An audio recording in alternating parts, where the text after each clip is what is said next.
देवादिदेव भगवान महादेव शिव और जगत जननी मां जगदम्बा के चरणों में नमन करते हुए मैं यति नरसिंहानंद सरस्वती आज एक ऐसे व्यक्ति के बारे में हिंदुओं से बात करना चाहता हूं जो जन्मा तो मुसलमानों में था, लेकिन जिसे भारत में धर्मनिरपेक्षता की पहचान बताया जाता है, जिसे भारत की शान बताया जाता है, जिसे भारत में भारत रत्न का सम्मान मिला, पद्म विभूषण का सम्मान मिला, पद्म भूषण का सम्मान मिला, भारत का राष्ट्रपति बना। आप समझ ही गए होंगे मैं डॉक्टर एपीजे अब्दुल कलाम के बारे में आज आप लोगों से कुछ बातें करना चाहता हूं, लेकिन उससे पहले जो मैं बातें आपसे करना चाहता हूं वो 10 जुलाई 2017 को सावन महीने का पहला सोमवार था। अनंतनाग जिले में 8:15 बजे 8:15 पर गुजरात के बनाम काठा जिले से एक बस आई थी अमरनाथ की यात्रियों की, और उस बस पर आतंकवादियों का हमला हुआ। उस बस के ड्राइवर का नाम था शेख सलीम गफूर। बस पर सामने से आतंकवादियों का हमला हुआ, लेकिन ये शेख सलीम गफूर को कुछ नहीं हुआ। बस के कुछ यात्री मारे गए, कुछ बहुत बुरी तरह घायल हुए। ये बस बिना सुरक्षा अमरनाथ के यात्रियों को लेकर जा रही थी, और इसका अमरनाथ श्राइन बोर्ड में कोई भी रजिस्ट्रेशन नहीं था। जो लोग अमरनाथ यात्रा के सिस्टम को जानते हैं वो अच्छी तरह से जानते हैं कि बिना किसी षड्यंत्र के कोई भी बस गुजरात से चलकर अमरनाथ पहुंच जाए, ये संभव नहीं है। आतंकवादी हमला हो गया, गुजरात के और महाराष्ट्र के कुछ लोग मारे गए, और सारे मीडिया ने, सारे हिंदू बुद्धिजीवियों ने, यहां तक कि हमारी सरकारों ने उस शेख सलीम गफूर को हीरो बनाकर पेश किया, हीरो बनाकर, और उसे बड़े बड़े इनाम मिले, और बताया गया कि उसने अपनी जान पर खेलकर उन यात्रियों की जान बचाई जो बाकियों की जान बची। किसी ने यह जानने की कोशिश नहीं की कि ये बस बिना श्राइन बोर्ड में रजिस्ट्रेशन के बिना सुरक्षा के लिए कैसे जा रही थी, क्यों जा रही थी, क्या कारण था, और इस पूरे कांड में उस शेख सलीम गफूर की क्या भूमिका थी। भारत में किसी ने भी इस बात को जानने का प्रयास नहीं किया। इसी का नाम है धर्मनिरपेक्षता। यदि ये ड्राइवर किसी जीवित कंट्री में होता, ऐसे देश में होता जहां की सरकारों में हौसला होता और वो अपने नागरिकों के जीवन की कीमत को जानती, तो कम से कम ये जांच तो जरूर होती कि भाई ये कैसे ले जा रहा था बस को बिना परमिशन के। जबकि सब जानते हैं कि कश्मीर में यदि कोई हिंदू बिना फौज और बिना सीआरपीएफ की सुरक्षा के जाएगा तो वो मरकर ही आएगा, बिना मरे आ नहीं सकता। ये तो बच्चा बच्चा जानता है।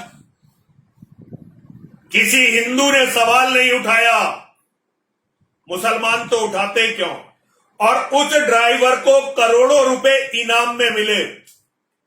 धन्य है मेरे देश के हिंदू जो अपने कातिलों को सम्मानित करते हैं और उन्हें धर्मनिरपेक्षता की मिसाल बताते हैं। ऐसा ही मामला अब्दुल कलाम के साथ हुआ है इस देश में। मैं जानता हूं जब मैं ये वीडियो बना रहा हूं तो बहुत सारे लोग मुझे गाली देने के लिए तैयार बैठे होंगे, क्योंकि वो अब्दुल कलाम को भगवान से कम नहीं मानते। लेकिन उन मूर्खों को ये नहीं पता, अब्दुल कलाम ने राष्ट्रपति भवन में एक सेल बनवाई थी। तुम जिसे धर्मनिरपेक्षता की मिसाल बताते हो ना, उस अब्दुल कलाम ने राष्ट्रपति भवन में, और ये आप आरटीआई से मालूम कर सकते हैं कि मैं सच बोल रहा हूं या झूठ बोल रहा हूं। और उस सेल का काम यह था कि यदि भारत में किसी मुसलमान के साथ कोई गलत काम हो रहा है, सिस्टम से कोई गलती हो रही है, तो वो उस सेल में शिकायत करे, और अब्दुल कलाम पर्सनली उस शिकायत को देखता था। इसका एक बहुत बड़ा उदाहरण अफजल गुरु संसद पर हुए हमले का जो मुख्य षड्यंत्रकारी था, उसको जब फांसी की सजा हो गई तो वो ये नहीं चाहता था कि वो राष्ट्रपति को दया याचिका भेजे, क्योंकि उसे लगता था कि दया याचिका का कोई फायदा नहीं है। लेकिन अब्दुल कलाम ने व्यक्तिगत रूप से इंटरेस्ट लेकर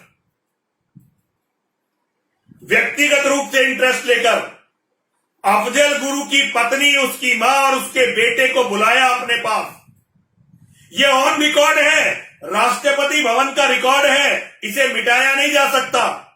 इसे कोई भी हिंदू चेक कर लेगा। और इसके लिए अब्दुल कलाम ने रास्ता बनाया।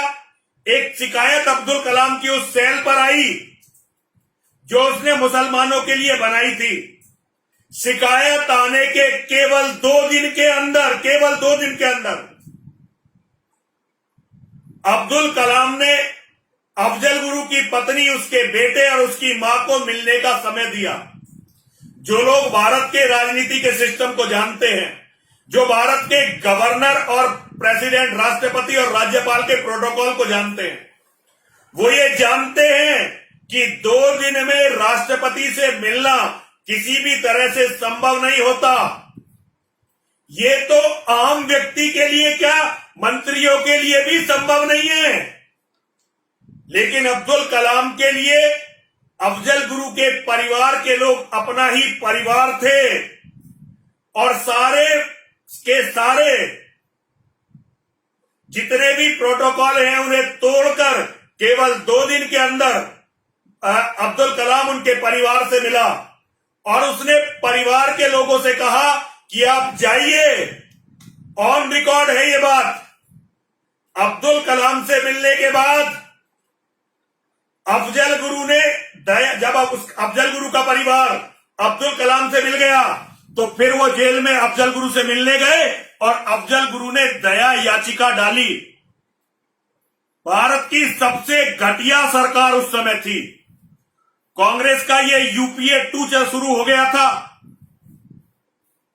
मनमोहन सिंह भारत के प्रधानमंत्री थे, लेकिन उस समय भी गृह मंत्रालय में इतनी सोचने की शक्ति थी, वो ये समझते थे कि ये दया याचिका यदि अब्दुल कलाम के सामने गई तो अब्दुल कलाम इस दया याचिका को स्वीकार कर लेगा और फांसी नहीं होगी। तो 2 साल तक गृह मंत्रालय ने, जब तक अब्दुल कलाम रिटायर नहीं हो गया, वो दया याचिका अब्दुल कलाम के सामने जाने नहीं दी। ये आधिकारिक चीजें बता रहा हूं आपको। जब अब्दुल कलाम के पास वो दया याचिका नहीं पहुंची और रिटायरमेंट के दिन आ गए तो अब्दुल कलाम ने पत्र लिखा गृह मंत्रालय को कि आपके पास आई हुई है अफजल गुरु की दया याचिका, आपने मुझे आज तक क्यों नहीं भेजी। ये आधिकारिक चीजें हैं, ये मनगढ़ंत नहीं हो सकती। लेकिन हिंदुओं के अंदर एक खास बात है, हिंदू ना तो खुद कुछ जानते हैं,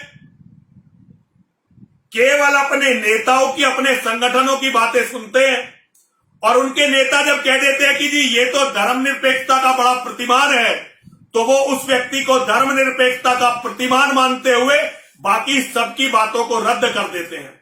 इसे कहते हैं अज्ञान का अहंकार। व्यक्ति के अंदर ज्ञान का अहंकार होता है, ये तो बड़ा एक प्रकृति का नियम है। ज्ञान है तो उसका अहंकार होगा। लेकिन हिंदू कौम वो है जिसे अपने अज्ञान का अहंकार है, जो अपने मूर्खतापूर्ण अज्ञान पर अहंकार करती है।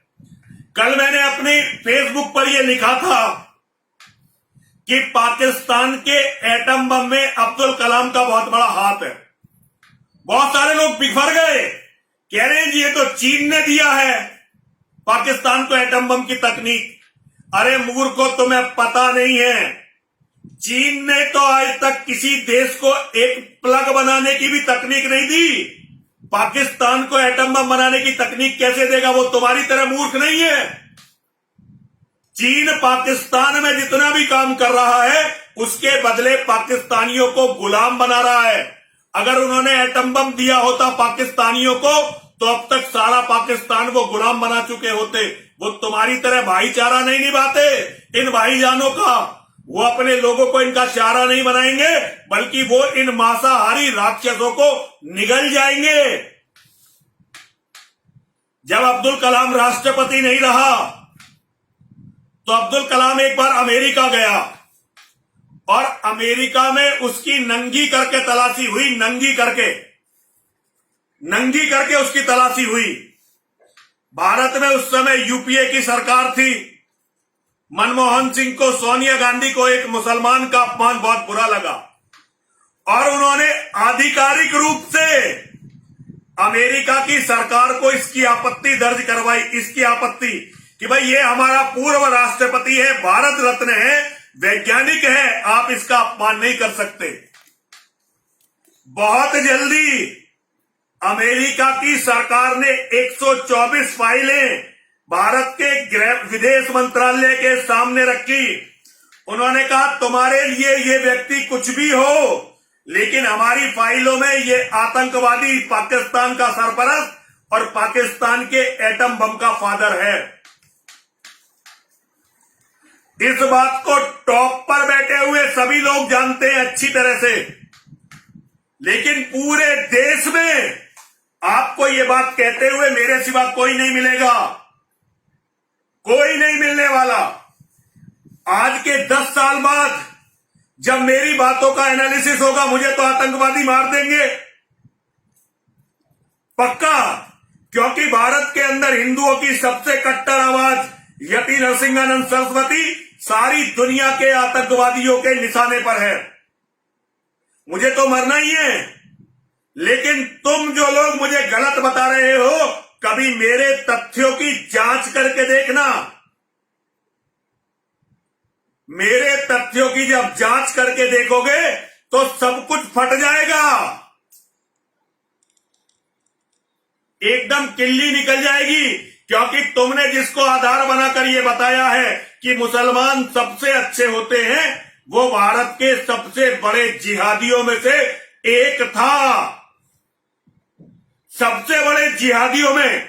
लेकिन हिंदुस्तान में हम हिंदुओं पर 800 साल की मुसलमानों की गुलामी इस कदर हावी है कि हम मुसलमानों को जबरदस्ती धर्मनिरपेक्ष होने का सर्टिफिकेट देते रहते हैं, उन्हें पैसे देते रहते हैं। कभी भी बहुत सारे लोग कहते हैं कि ये गीता पढ़ता था अब्दुल कलाम, मैं भी मानता हूं गीता पढ़ता था। अरे क्या जाकिर नाइक गीता नहीं पढ़ता? कभी जरा पता करके देखो, दारुल उलूम देवबंद का जो भी विद्वान होगा, जो भी उनका आलिम होगा, जो भी उनका फाजिल होगा, सब गीता और वेद पढ़ते हैं। तभी तो वो जानते हैं कि हमारी कमी क्या है, हमें मूर्ख कैसे बनाया जा सकता है। यदि वो गीता और वेद ना पढ़े तो हमें मूर्ख कैसे बनाएंगे। लेकिन हिंदुओं, ना तुमने इतिहास से सीखा, ना तुमने वर्तमान से सीखा। एक छोटी सी बात बताकर अपनी बात को खत्म करूंगा। 11 सितंबर 2001 9/11 हुआ अमेरिका में। 11 सितंबर 2001। आज अभी पूरे 20 साल नहीं हुए, लेकिन एक एक बच्चा अमेरिका का इस्लाम के जिहाद के बारे में जान गया। और आज बाहर से कोई भी मुसलमान आए, इवन अगर अरब के शेख भी आएंगे तो वो निश्चित जो उनके सुरक्षा के प्रतिमान है उनके बिना नहीं आ सकते। एक मुसलमान, चाहे वो कितना ही बड़ा मुसलमान क्यों ना हो, अमेरिका में यदि एक मकान खरीदना चाहता है तो उसे कम से कम 100 तरह की एनओसी लेनी पड़ती है, नो ऑब्जेक्शन सर्टिफिकेट, जो उसे बड़ी मुश्किल से मिलते हैं, क्योंकि वो जीवित कौम है।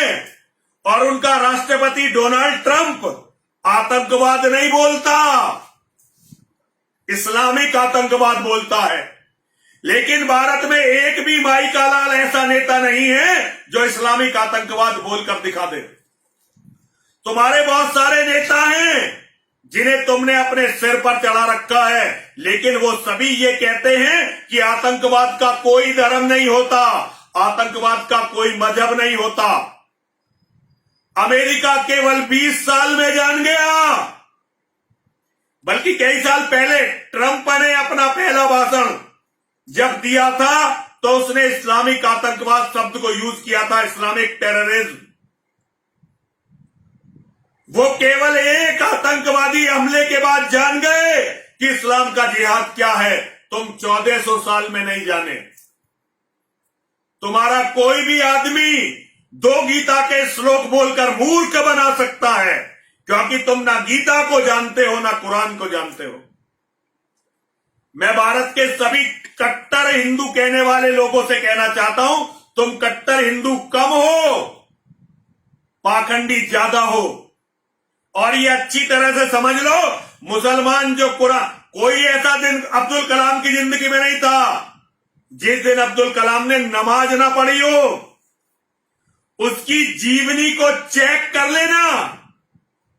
हां, ये बात है कि वो शाकाहारी था, ये बात जरूर है कि वो शाकाहारी था, लेकिन अगर वो शाकाहारी नहीं होता तो कैसे उसे पद्म विभूषण मिलता, कैसे पद्म भूषण मिलता, कैसे भारत रत्न मिलता, और कैसे वो तुम सबको मूर्ख बनाकर पाकिस्तान का एटम बम बनवा पाता, भारत का राष्ट्रपति बनता। और एक बात और याद रखना, डीआरडीओ के जो वरिष्ठ वैज्ञानिक हो, जरा उनसे पता करना, इसरो के और डीआरडीओ के, जब इसका पूरा सभा पर था इसका रुतबा, कितने भारत के वैज्ञानिकों की निर्मम हत्याएं, जिनके केस नहीं चले, जिन पर देश में चर्चा नहीं हुई, कितनों की हत्याएं हुई हैं, जरा हिंदुओं से पता करना। और उसके बाद मुझे गाली देना। मुझे गाली देना तो स्वाभाविक है, क्योंकि मैंने उस कौम की आवाज उठाई है जो कौम सोई हुई नहीं है, जो कौम मर गई है और मरने के बाद जिसकी लाश भी सड़ रही है, बदबू मार रही है। आज सारे हिंदू उस बदबू मारती हुई लाश के कीड़े हैं, क्योंकि वो केवल अपनों को गाली दे सकते हैं, केवल अपनों से लड़ सकते हैं, और अपनों में भी उसमें जो उनके लिए लड़ते लड़ते मिट रहे हैं। वफादारी, धर्मनिष्ठा और अपने धर्म के प्रति समर्पण, ये इस कौम से खत्म होता जा रहा है। लेकिन फिर भी मेरे बच्चे, मेरे शिष्य जो मुझ पर विश्वास करते हैं, जो मेरी बात मानते हैं, एक दिन देखना हिंदुओं, वो विजय प्राप्त करेंगे और सारी परिस्थितियों को बदल देंगे। मैं यति नरसिंहानंद सरस्वती पूरी जिम्मेदारी के साथ आप सबको बताना चाहता हूं, ये कुछ भी कर लें, लेकिन अंतिम जीत सनातन धर्म की होगी। लाखों करोड़ों कलाम आएंगे, लाखों करोड़ों अफजल गुरु आएंगे, लेकिन नरसिंहानंद के शेर जिस दिन जाग जाएंगे, नरसिंहानंद के बच्चे जिस दिन नरसिंहानंद की बात को समझ जाएंगे, उसके बाद देखना इन कुत्तों के, इन सियारों के, इन गीदड़ों के, जो अपने आप को शिकारी समझ बैठे हैं, आंख दिखा, पुट्ठे चढ़ा, नाखून दिखा, पुट्ठे चढ़ा, आंखें खूब तरे, जब तक सुप्त मृगेंद्र है, गीदड़ तू ही शेर। अरे मेरे शेर अभी धर्म को समझे नहीं है, और जब तक मेरे शेर धर्म को समझे नहीं है, जब तक ये गीदड़ भौंकेंगे भी, आंखें भी दिखाएंगे, हमें डराएंगे भी, लेकिन जिस दिन मेरे सोए हुए शेर जाग गए और उन्होंने अपने धर्म को समझ लिया, उसके बाद पूरी धरती पर इन्हें भागने के लिए, छिपने के लिए, अपना मुंह छिपाने के लिए जगह नहीं मिलेगी। सभी बोलिए हरे